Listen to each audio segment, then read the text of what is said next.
and thank you for coming along today. As Declan was just saying, my name is Edel Griffith, and I'm the marketing manager at Adesto Technologies, based here in Dublin. So today I'd like to talk to you about custom ASICs and how they're enabling edge computing and IoT. This is kind of, I suppose, a nice kind of follow-on from what Keir was talking about earlier. This is more on the hardware side, basically what needs to be in place to be able to do that kind of predictively analysis and help in your smart factories or basically. So just, I suppose, first of all, to just give a quick overview of who Adesto Technologies are. So we're a provider of application-specific semiconductors and embedded systems for the IoT era. Okay. Our customers embed our technologies into their solutions to enable them to have seamless access to data and to control of things in this connected world that we're now a part of. We're based in, our headquarters are in Silicon Valley in Santa Clara, with offices worldwide.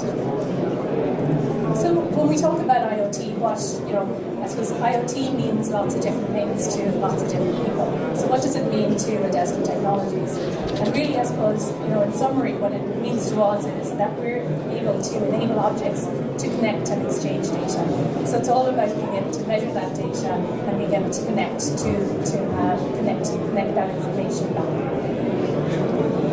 So the group that there's three divisions within Adesto Technologies, and the group that I'm part of is our ASIC division, which is I'm based in Dublin here, and we also have offices in Cork, in Prague, and in Lisbon. So in the ASIC group, what we essentially are doing is we are designing custom chips, so custom silicon chips for our customers to allow them to be able to meet the performance that they require and also to be able to do that in an economical way. Okay. So what exactly is an ASIC? Some of you may be familiar with what an ASIC is. This might be the first time for some of you to have heard the acronym. So ASIC stands for Application Specific Integrated Circuit. Okay? So essentially what that is, and I suppose the picture here on the right of the PCB board, whether you work in the electronics industry or the manufacturing industry, you're probably used to seeing this. Maybe it might be as simple as you dropped your remote control on the floor some night and the back fell off it, and you're looking inside going, oh, that's what's inside. Well, this is a PCB board. And on that PCB board, depending on what it is you're actually doing, you might have something as simple as 5 or 6 components, or you might have thousands and thousands of components. Okay? So what we're doing is we're integrating the performance of all those components into one single piece of silicon. Okay? So essentially, you can see here from the graphic on the right, we're taking functionality that's on that large PCB board with quite a lot of components, and we're integrating it into one single chip. Okay? So obviously, that gives you the advantage of being smaller. It also gives you cost advantages. Okay? And the other thing is that the solution that's generated is unique to you, and it's unique to, and it's hitting the performance that you want for your application because it's so specific to you. So if we just take, I suppose, a quick look at the market today, and I suppose going back to that and the discrete components that we see on our PCB boards, and all studies are showing that the number of discrete components being sold is increasing year on year. In the past, and I suppose historically, there was this dated perception that going the custom silicon route was an expensive solution, and that it was something that was very specific to high volume manufacturers. So, it was kind of things that we thought of that maybe smartphone manufacturers or someone that was shipping millions of units a month, that only they could afford to actually have a custom silicon solution. We like to think that at Adesto we're paving the way for the development of economical custom integrated chips. And how's that happened? Because as I said, 10 or 15 years ago, it really wasn't possible to have an economical solution for a custom chip.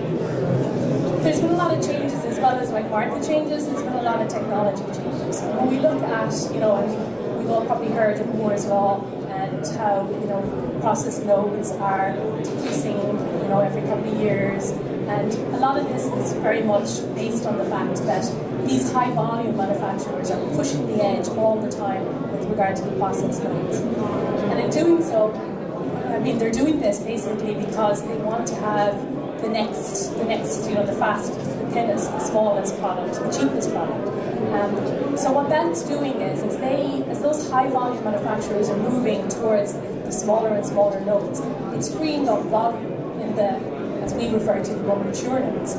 But these nodes are still, perfectly good. They actually offer a lot of advantages for the industrial Internet of Things, which relies on a good combination of analog, digital, and RF performance. So there's excellent opportunities now to be able to leverage those technologies. They have the advantage of they've already been de-risked because loads of volume has already passed through them, and therefore they're very reliable. And they're also cost effective. And the reason they're cost effective is because the depreciation of those nodes has already happened. So you can get better price for the same kind of performance at those technology nodes than maybe at one of the bleeding edge technologies. And then if we look at the market, we've talked a lot today about IoT and the industrial IoT, and we're talking about a lot about here, the market manufacturing setting with regard to looking at smart factories and what exactly smart factories is. And when we talk about smart factories, and this is kind of what links back to what Pierre was saying earlier, it's very much about going to a situation where it's predictive rather than reactive, so that we can tell what's going to happen rather than responding to that red alarm and having system downtime and all the disadvantages that brings. To enable that means that we're having to install an awful lot more sensors in our systems, and we're needing to be able to monitor the information that's coming back from all of those sensors. And as well as, I suppose, that helping the process going to being a more reactive process, it's also putting challenges on that transfer of data, because if you look at industry reports, latest industry reports from Ford, they're saying that at this moment in time we're generating 2.4 quintillion bytes of data that's been generated every day, and this is only increasing every day. And I suppose the question that I would ask is all that data needed? Do you know what I mean? Do we need to be sending all that data to the cloud all the time? And what happens if your sensor is in a location that maybe there's latency in communication, so you can't get that information to the cloud, or you can't get the information back from the cloud in time, or you're in a space-constrained area, that you're running on battery power. So there's a lot of I think challenges that will be out there with regard to the implementation of the smart factory. And one of the things that we see as being a real positive is this what we refer to as edge processing or edge computing. And this is where you bring processing of the information from the sensor right to the sensor edge. So you're doing the analytics right there on the sensor. You're making those smart decisions as regards what data do I need to monitor. And then you're selecting that data and sending that data to the cloud. All sounds great, but again, as I was mentioning, all these sensors are being placed in lots and lots of locations. There's thousands of them in these smart factories, and as I said, they may be in locations where space is constrained, or the sensor itself might be running off battery power, and your discrete solution just won't cut it in that case because they're too big, they're too power hungry, and the cost as well will quickly add up when you're having to monitor each of those sensors. And when we look at, I suppose, and this is fundamentally, regardless of the sensor that you're measuring, it's the same concept. You're needing to measure a signal from the sensor, you're processing that signal from the analog to the digital world, and then you're communicating that information. So whether that's communication as regards to making a decision, or whether it's storing the data to the cloud, regardless of the sensor type, it's fundamentally the same activity that needs to happen.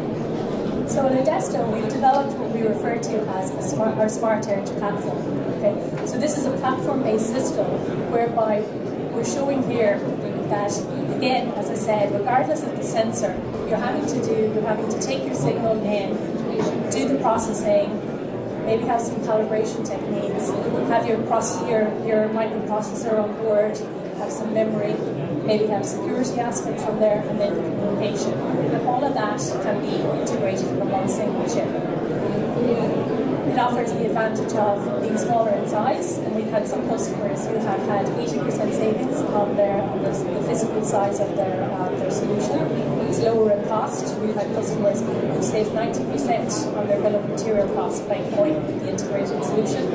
And also, it's lower in power because you